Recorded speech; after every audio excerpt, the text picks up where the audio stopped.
Hello everybody, Zeph Smith out here today with the Cleo Bailey experiment, getting ready to plant a new tree from the Anderson Garden Club.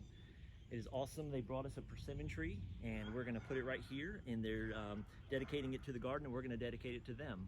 So I thought we'd go through what it looks like to plant a tree, the planting process, what it looks like on the size of the hole we need, and things like that, so that if you want to do that in the future, you might be able to do it yourself. So let's get started. One of the first things I want to do is I want to find the site and figure out where I want this tree to go, because we have to think about how big this tree might get and how it's going to impact the landscape around it.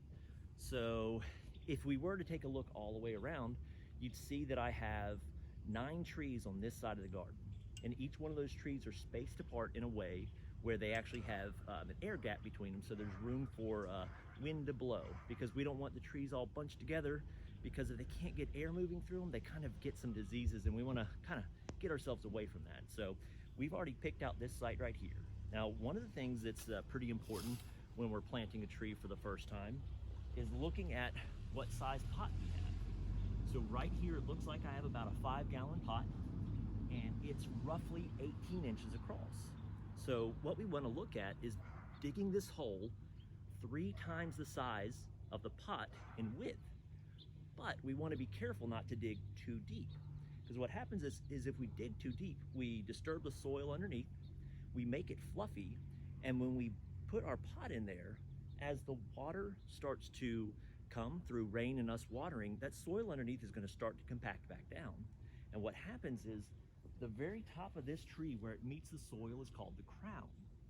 If that crown begins to go below the soil level, we're going to start to see a rot around the base of that tree, and we're going to lose our tree. So it's really important to dig to the depth that makes sense for this tree and not any further. Sometimes we actually even build a little cone in the bottom of our holes to keep it elevated, but that way we can loosen up the soil around it, so when the roots come down, they have a nice new bed to go into. So we're going to do that here. So the first thought is, all right, 18 inches times 3. So I've got my 18 inches there, twice as much here, twice as much here. I'm gonna work this entire area and get it all broken up and ready for this. So y'all stay tuned.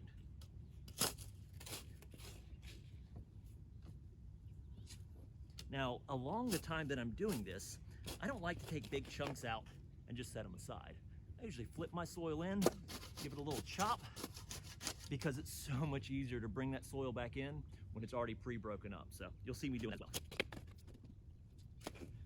You'll also see that I'm rather meticulous when I take my soil out to place it in a ring all the way around the hole that we're digging, because if you put it real far away on top of grass or something, it won't be available for you to bring back into the hole. So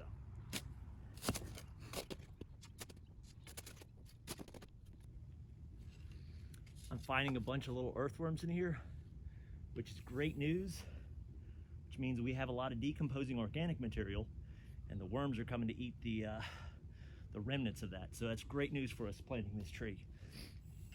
So trees, they particularly like a fungal rich soil.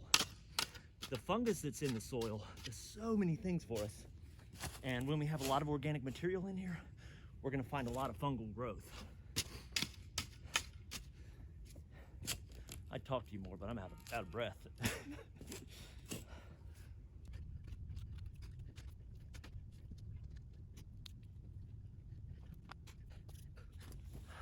Okay, so I'm a little out of breath. Should probably do this more often, but what I started here now is to lay a shovel across from one edge of the hole to the other edge of the hole. I'm using the handle as a level to see where the actual layer of ground is around it. That tells me how deep I need to go, if I need to proceed forward, or did I go too far. It looks like we've gone just right, and I'll show you real quick here.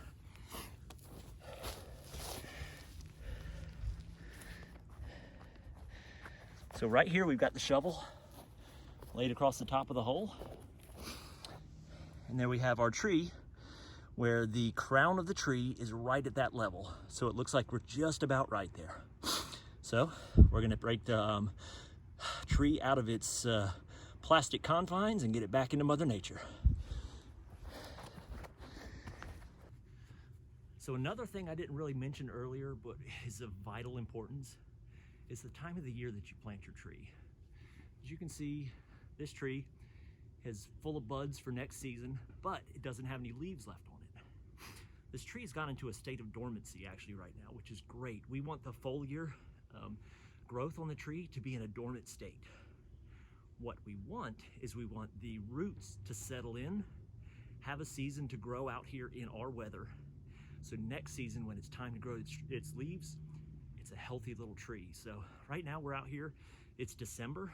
So South Carolina, we have a pretty big window where it's cold enough to put the leaves back, but warm enough to still work. So that's why we're out here about now. So let's get started on this. So we're gonna try to be slightly gentle with this and see what the roots look like inside the pot. Sometimes we get a tree that hasn't quite filled out the roots inside the pot. And sometimes we have a tree that's been there way too long and we get root-bound nature, in which we'll need to sort of break it up and tease these roots out. I'll show you real quick here.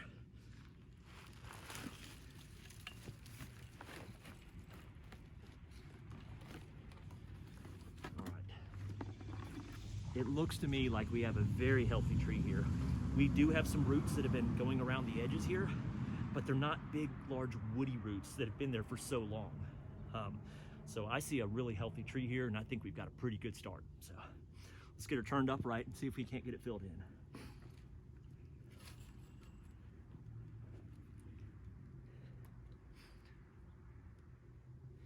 Now, right now, I'm just trying to place this tree as vertical as I can.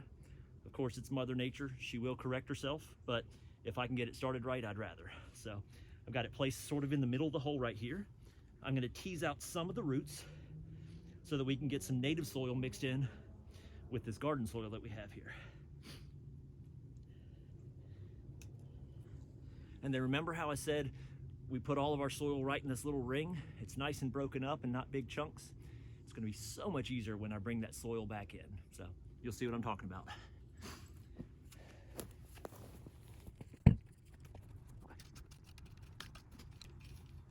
So I'm not gonna bring all the soil in just yet. I wanna bring in a layer which I can compact around the tree, tight enough to keep the tree stable, but not so tight that we lose all the oxygen pockets that we put in there so far. So I'm gonna start pressing down on this soil to get it packed around this root ball. If I were planting anything vegetative like a tomato or an okra or something like that, I want this soil as loose as possible. But right here we have a structural component, a big woody tree. It's going to be blown around by the wind, so we want its foundation to be as solid as possible. So we have a larger hole here, so just this foot method is quite sufficient. If you have smaller 1-gallon pots, it's going to be really hard to get your feet in that same hole. And I'll show you a method that we use if this foot tamping method isn't ideal for you. Now, you will end up with a dirty end of your rake, but you just take this and you do this all the way around. You're basically tamping that soil in towards the root ball. Not so necessary here because I can get in there myself, but it never hurts.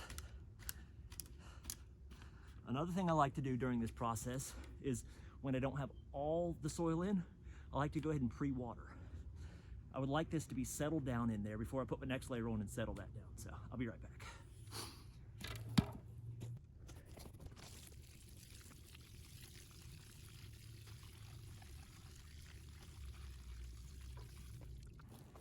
So I was just systematically taking the remaining soil that was on the ground here and building a bit of a peak around the tree itself. What I'm creating here is called a root ring, okay? So this little guy right here, he's gonna have a tough couple of next months. He needs every bit of advantage that he can get. So what we do is we create a ring around the root structure of this tree. So when it rains, we actually get a funnel that brings that water down and brings the nutrients down to the tree as opposed to allowing it run away. So this is a systematic thing that we do. Sometimes when we add mulch, you won't even notice that this ring is here But structurally, under that mulch, there is this little peak that helps to bring the nutrients in the water to this tree. Now, I'm not done with it. I just healed it up right now. I'm gonna go back with the shovel, I'm gonna tamp it down and create a structure out of it, and then we're gonna bring the mulch in.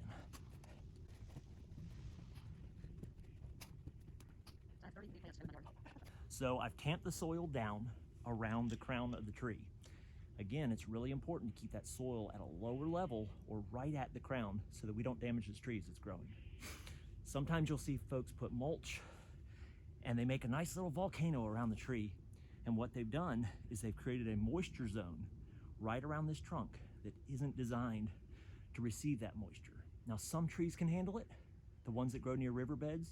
Some trees can handle it, the ones that grow roots out of their bark. But most of the deciduous trees that we have around here, they're just not cut out for it. So make sure you do that and keep these trees alive. So I'm gonna take my shovel and put it at an angle like this. I'm tamping a ring around the inside for structure. Now I'll come up and raise myself around the edges of the volcano or root ring. And I'll work my way to the outside.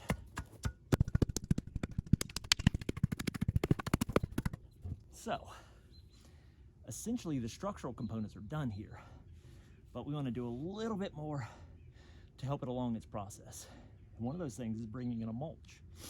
So, mulch does a couple things for us. It helps to suppress the weed growth, because a lot of weeds are going to want to grow around here. And I may go into it in another video. Weeds aren't really a really bad thing, but we could talk about that later. But we do want to keep the moisture retention at a fairly high level, especially in South Carolina, especially deep in the summer when we have droughts. So our goal is to get the plant growing underground the best it can so that it can support the top as best it can. Be right back with some mulch. Now, there's part of me that says any mulch is good mulch because no mulch is bad mulch. But just know the cultivar of tree that you have and know the type of mulch that you're adding, because sometimes we can add a certain mulch that raises the pH, and when we do that, if the tree doesn't love it, we might have a problem. So just be careful about that. So just do a little research on your trees before you add too much mulch.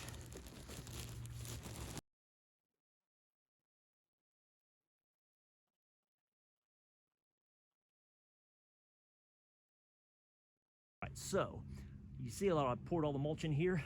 That's just for ease of dumping it out. We're still gonna take this mulch and move it back away from the crown of the tree. So I'm gonna come in here with my hands because this can be a gentle job and I wanna give it the attention it needs.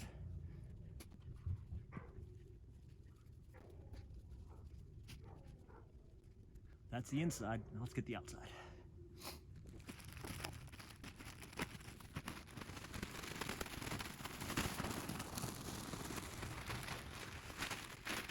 Now I'm going to use the rake on this one.